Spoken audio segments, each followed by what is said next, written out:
Selamat datang kembali di channel kami.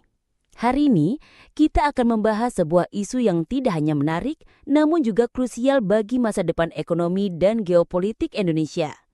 Di balik kekayaan alam yang melimpah ruah, tersembunyi sebuah emas merah yang kini menjadi rebutan kekuatan-kekuatan besar dunia. Tembaga berkualitas tinggi dari Indonesia. Namun, di tengah gemuruh produksi dan janji-janji kemajuan, terhampar sebuah dilema strategis yang pelik. Apakah Indonesia akan tetap berlabuh pada mitra dagang lamanya, ataukah akan membuka lembaran baru yang penuh tantangan namun juga potensi? Mari kita bedah lebih dalam. Tahun 2024 menandai sebuah babak baru dalam sejarah industri pertambangan Indonesia. Data menunjukkan bahwa kita telah berhasil melonjak tajam ke peringkat kelima dunia sebagai produsen tembaga. Sebuah pencapaian yang patut dibanggakan, mengingat volume produksi kita mencapai sekitar 1,1 juta ton tembaga berkualitas tinggi. Angka ini bukan sekedar statistik.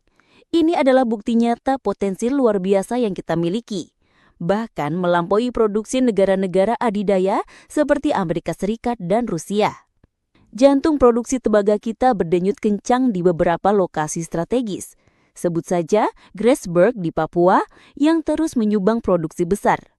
Lalu ada Batu Hijau di Sumbawa, sebuah tambang yang ditargetkan menghasilkan hingga 1,84 miliar pon tembaga pada tahun 2024. Produktivitas yang terus meningkat dari tambang-tambang utama ini menjadi fondasi kuat bagi ambisi Indonesia di pasar global. Selama bertahun-tahun, Cina telah menjadi tujuan ekspor terbesar bagi tembaga Indonesia. Hubungan dagang ini telah terjalin erat, memendik sebuah ketergantungan yang signifikan. Namun, sebuah gejolak baru kini mengubah landscape ini secara drastis. Pemerintah Indonesia dikabarkan akan mengambil langkah berani meningkatkan ekspor tembaga ke Amerika Serikat. Pergeseran haluan ini bukanlah tanpa alasan. Ini seiring dengan tercapainya kesepakatan penting antara Indonesia dan Amerika Serikat. Kesepakatan tersebut mencakup tarif impor sebesar 19% bagi produk Indonesia ke Amerika dan 0% bagi produk Amerika ke Indonesia. Sebuah kesepakatan yang tampaknya menguntungkan, bukan? Apalagi dukungan datang langsung dari pucuk pimpinan. Mantan Presiden Amerika Serikat Donald Trump secara tenang-tenangan menyatakan ketertarikannya dan bahkan menyebut tembaga asal Indonesia berkualitas tinggi. Pujian ini tentu saja menambah bobot pada keputusan strategis yang sedang dipertimbangkan ini. Tak dapat dipungkiri, langkah Indonesia ini telah menimbulkan riak besar di Beijing. Cina cukup gerah atas rencana pemberian akses lebih besar ke sumber daya tembaga berkualitas tinggi Indonesia kepada pihak lain. Pemerintah Cina melalui wakilnya bahkan telah menyampaikan pernyataan resmi soal kesepakatan tarif dagang yang dicapai Indonesia ini, menunjukkan ketidakpuasan mereka. Hal ini bisa dimaklumi, mengingat selama ini hanya Cina sendirian yang secara besar-besaran mengeksploitasi tambang-tambang di Indonesia. Reaksi ini menjadi bukti nyata adanya kompetisi geopolitik yang semakin memanas di sektor sumber daya alam. Di tengah tarik-menarik ini, Indonesia juga tak berdiam diri. Kita terus berupaya meningkatkan nilai tambah bahan ekspor kita melalui hilirisasi. Kabarnya, pembangunan smelter-smelter baru akan rampung pada tahun 2024, yang memungkinkan kita memproses produk-produk tembaga konsentrat menjadi katoda, sehingga meningkatkan nilai tambah ekspor kita secara signifikan. Ini adalah langkah maju untuk lepas dari hanya sekedar pengekspor bahan mentah. Namun setiap keputusan besar selalu memiliki tantangannya.